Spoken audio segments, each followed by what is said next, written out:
श्री गणेशाय नमः। श्री रामचरितमानस लंका कांड 41वां दोहा। एको एको निशिचर गही, पुनि कपि चले पराई। ऊपर आपो हेट भट, गिरहि धरनी पर आई। फिर एक एक राक्षस को पकड़कर वे बानर भाग चले। ऊपर आप और नीचे राक्षस योद्धा, इस प्रकार वे धरती पर आ गिरते हैं। राम प्रताप प्रबल कपि जूथा, मरदहि निशिचर सुबट बरोथा। चढ़े दुर्ग पुनि जेह तेह बानर, जय रघुवीर प्रताप दिवाकर। श्री राम जी के प्रताप से प्रबल बानरों के झुंड राक्षस योद्धाओं के समूह योद्धाओं को मसल रहे हैं। बानर फिर जहाँ तहाँ किले पर चढ़ गए और प्रताप में सूर्य के समान श्री रघुवीर की जय बोलने लगे। चले निशाचर निकर पराई, प्रबल पवन जिमि घन समुदाय। हाहाकार भयहु पुर भारी, रोवहि बालक आतुर नारी। राक्षसों के झुंड वैसे ही भाग चले जैसे जोर की हवा चलने पर बादलों के समूह तितर बितर हो जाते हैं। लंका नगरी में बड़ा भारी हाहाकार मच गया। बालक, स्त्रियां और रोगी असमर्थता के कारण रोने लगे। सब मिली देहि रावणहि गारी, राज करत एहि मृत्यु हकारी।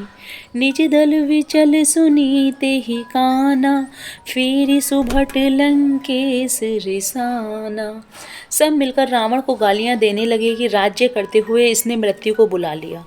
रावण ने जब अपनी सेना का विचलित होना कानों से सुना, तब भागते हुए योद्धाओं को लौटाकर वह क्रोधित होकर बोला। जो रन विमुख सुना मैं काना, सो मैं हतब कराल कृपाना। सर्व सुखाई भोग करि नाना, समर भूमि भय बल्लभ प्राणा। मैं जिसे रण से पीठ देकर भागा हुआ अपने कानों सुनूंगा, उसे स्वयं भयानक दुधारी तलवार से मारूंगा। मेरा सब कुछ खाया, भांति भांति के भोग किए और अब रणभूमि में प्राण प्यारे हो गए। उग्र वचन सुनि सकल डेराने, चले क्रोध करि सुभट लजाने।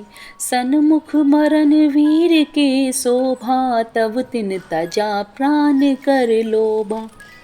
रावण के कठोर वचन सुनकर सब वीर डर गए और लज्जित होकर क्रोध करके युद्ध के लिए लौट चले। रण में सम्मुख मरने में ही वीर की शोभा है, यह सोचकर तब उन्होंने प्राणों का लोभ छोड़ दिया। 42वां दोहा। बहुआयुध धर सुबट सब, भिरहि पचारि पचारी। व्याकुल किए भालू कपि, परिग त्रिशूल नहीं मारी।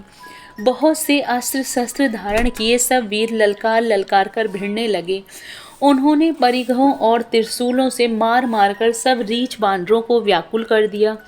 भय आतुर कबि भागन लागे, यद्यपि उमा जीता ही आगे। को कह अंगद हनुमंता, कहनल नील दुवित बलवंता। शिव जी कहते हैं, बानर भयातुर होकर भागने लगे, यद्यपि हे उमा आगे चलकर वे ही जीतेंगे। कोई कहता है अंगद हनुमान कहाँ है, बलवान नलनील और द्विविद कहाँ है। निज दल विकल सुना हनुमाना, पश्चिम द्वार रहा बलवाना। मेघनाथ ते करहि लड़ाई, टूट न द्वार परम कठिनाई। हनुमान जी ने जब अपने दल को विकल हुआ सुना, उस समय वे बलवान पश्चिम द्वार पर थे। वहां उनसे मेघनाथ युद्ध कर रहा था। वह द्वार टूटता न था, बड़ी भारी कठिनाई हो रही थी। पवन तने मन भाति क्रोधा, गरजहु प्रबल काल समझोधा। कूदी लंक गढ़े पर आवा, गहि गिरि मेघनाथ कहूँ धावा। तब पवन पुत्र हनुमान जी के मन में बड़ा भारी क्रोध हुआ। वे काल के समान योद्धा बड़े जोर से गरजे और कूदकर लंका के किले पर आ गए और पहाड़ लेकर मेघनाथ की ओर दौड़े। भंजहु रथ सारथि निपाता, ताहि हृदय महु मारे सिलाता। दूसरे सूत विकल तेहि जाना, सैदन घाले तुरत गृह आना। रथ तोड़ डाला, सारथी को मार गिराया और मेघनाद की छाती में लात मारी। दूसरा सारथी मेघनाद को व्याकुल जानकर उसे रथ में डालकर तुरंत घर ले आया। 43वां दोहा। अंगद सुना पवन सुत, गढ़ पर गयहूँ अकेल। रन बाकुरा बाली सुत, तर की चढ़ऊँ कपि खेल। इधर अंगद ने सुना कि पवन पुत्र हनुमान किले पर अकेले ही गए हैं, तो रण में बाके बालीपुत्र बानर के खेल की तरह उछलकर किले पर चढ़ गए। युद्ध विरुद्ध क्रुद्ध दो बंदर, राम प्रताप सुमिरि उर अंतर। रावण भवन चढ़े दो भाई, करहि कौशलाधीश दोहाई। युद्ध में शत्रुओं के विरुद्ध दोनों बानर क्रुद्ध हो गए। हृदय में श्री राम जी के प्रताप का स्मरण करके दोनों दौड़कर रावण के महल पर जा चढ़े और कौशल राज श्री राम जी की दुहाई बोलने लगे। कलश सहित गही भवन डहावा, देखि निशाचर पति भय पावा। नारी बृंद कर पीटहि छाती, अब दुई कपि आए उत्पाती। उन्होंने कलश सहित महल को पकड़कर ढहा दिया। यह देखकर राक्षस राज रावण डर गया। सब स्त्रियां हाथों से छाती पीटने लगीं और कहने लगीं, अब की बार दो उत्पाती बानर एक साथ आ गए हैं।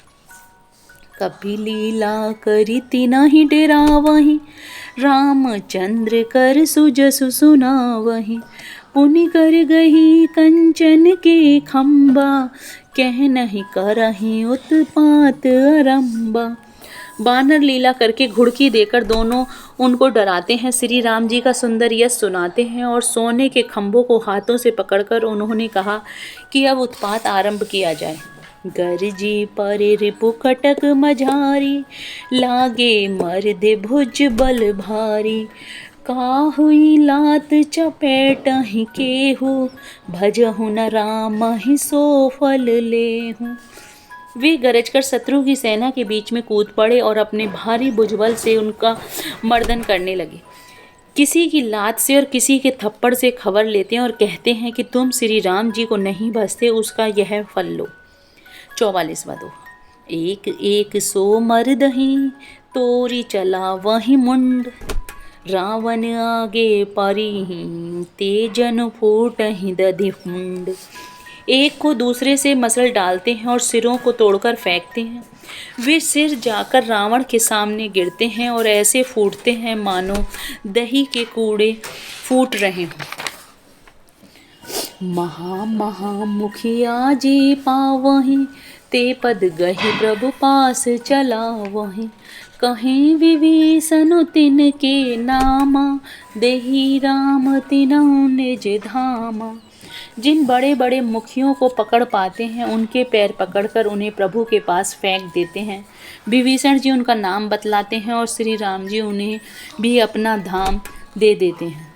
खल मनुजाद दुजी दुजा मिस भोगी, पावहि गति जो जाचत जोगी। उमा राम मृदु चित करुणा कर, बयर भाव सुमिरत मोहिनी सिचर। ब्राह्मणों का मांस खाने वाले वे नरभोजी दुष्ट राक्षस भी वह परम गति पाते हैं जिसकी योगी भी याचना किया करते हैं, परंतु सहज में नहीं पाते। शिव जी कहते हैं, हे उमा, श्री राम जी बड़े ही कोमल हृदय और करुणा की खान हैं।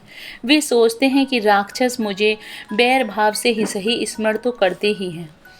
देही परम गति सो जिय जानी, अस कृपाल को कहूँ भवानी।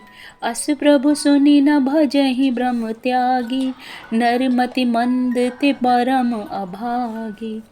ऐसा हृदय में जानकर वे उन्हें परम गति देते हैं। हे भवानी, कहो तो ऐसे कृपालु कौन है? प्रभु का ऐसा स्वभाव सुनकर भी जो मनुष्य भ्रम त्याग कर उनका भजन नहीं करते, वे अत्यंत मंद बुद्धि और परम भाग्यहीन हैं। अंगद अरु हनुमंत प्रवेशा, कीन दुर्ग अस कह अब देसा। लंका दो कपि सोहि कैसे, मथहि सिंधु दुई मंदर जैसे। श्री राम जी ने कहा, अंगद और हनुमान किले में घुस गए हैं। दोनों बानर लंका में विध्वंस करते कैसे शोभा देते हैं, जैसे दो मंदराचल समुद्र को मथ रहे।